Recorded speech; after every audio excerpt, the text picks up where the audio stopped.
Hi everyone, my name is Jeff Starr. This is my channel Not Bad Films, and today I'm doing a first look or first impressions of this gimbal head made by Oben. This is the GH30. This is new to me. I have only had some limited use with it so far, but I wanted to just give some first impressions because when I went to purchase it, there were not a lot of reviews online, and I wanted to sort of help other people that might be looking to buy this learn something about it. So let's talk about it real quickly. So it's a gimbal head. If you are familiar with gimbal heads, you know the basic idea here. You have multiple axes for camera movement, and that's very helpful for wildlife and birding. This sort of falls within sort of a mid-tier price range, right? There's the Wimberley, which is probably the most popular gimbal head, and that's over $500. And then there's something like the Neewer, which is, I think, just over $100. And this sort of falls in that like sub $200 range. And that was sort of the price range that I could afford. One of the things I want to talk about is just sort of the negatives, because really I don't have very many negatives. And so let's get those out of the way first. All right. One of the things that I saw come up a lot in reviews of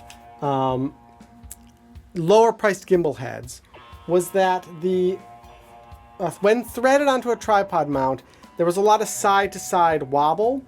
Now I'm going to try to stabilize this tripod as best as possible. This is a lighter weight travel tripod, but it doesn't really have much of that. I would say whatever is there is very nominal or minimal. Certainly I do not notice it when I am shooting or holding the camera in any sort of position. Yeah, so I don't think that's an issue with this. I think overall this has a fairly deep thread. It sits very well on the tripod. It's quite fluid, as you can see. Everything is well lubricated. I believe that there may have been an issue with some of the models of this from like a year or so ago where they may have been too overly lubricated. I saw some reviews on B&H saying that their tripod heads were a bit gummy or gooey, but it looked like Oben was replacing those for those users, so I think that is no longer an issue. I certainly don't have that with mine. Second thing, let's talk about these tension controls.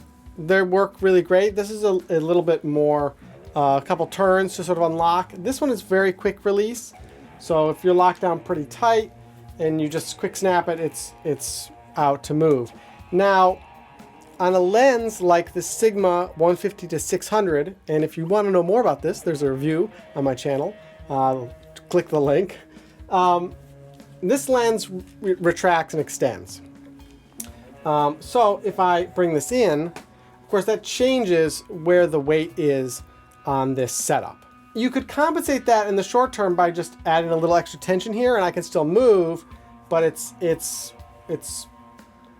and it can hold, and sort of I can actually get by with that.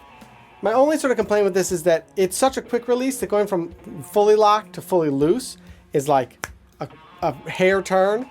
And so if you were looking to sort of constantly be working within the middle distances of a zoom lens like this, like the Sigma or the Tamron, then you might want something that had a little bit more fine-tuned control here. As of right now, that's not a deal breaker for me. I'm certainly able to compensate and get by with that. So I don't think it's a deal breaker, but I feel like you should know. And then the only last thing, and this is just me being perhaps a little bit paranoid, right? Is this knob here, this tension wing nut, I guess it would be. So these are all plastic knobs. And these feel like pretty heavy duty plastic. This feels like a little bit of a cheaper plastic. I don't know, it's not as textured. I don't know, it doesn't feel as robust. And I just worry that like in a cold environment, this could crack. But I haven't had that happen. It's just sort of based on experience with, let's say, low cost tripods where I've had that happen. This has that similar feel. I'm not saying it will happen. It's just my nervousness. Other things you should know.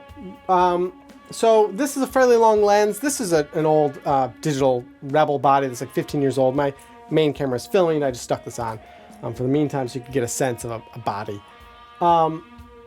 The foot on this lens is relatively short and small, and it is not Arca Swiss by default. The plate that comes with this gimbal it's okay. It's sort of a normal standard tripod plate size, but you can see here I needed a longer plate. So this is a 5-inch plate. This is also made by Oben. It was $13. So it's not a huge break the bank thing. It does have multiple screw attachments in there, so you can make sure that you fit your lens well. The screw here to lock and unlock the plate, this is metal, so this feels pretty good. It's got a good texture to it. So I feel overall very well built. The unit is quite heavy. It's all metal minus these little knobs here, like I mentioned. If you were feeling that the weight was going to be too much, and you can check weight specs, you know, when you go to purchase on B&H or Amazon, it'll list that. If you think it's going to be too much for you, especially in a setup where you might be carrying the whole unit with a tripod and camera and lens is one thing. There is a carbon fiber version of this, but at that point the price does go up fairly high. So you might just say, you know, at that price point, I'd rather have the Wimberley, and which is still metal, but you know, you're not that far off, and maybe you want to just have the best of the best.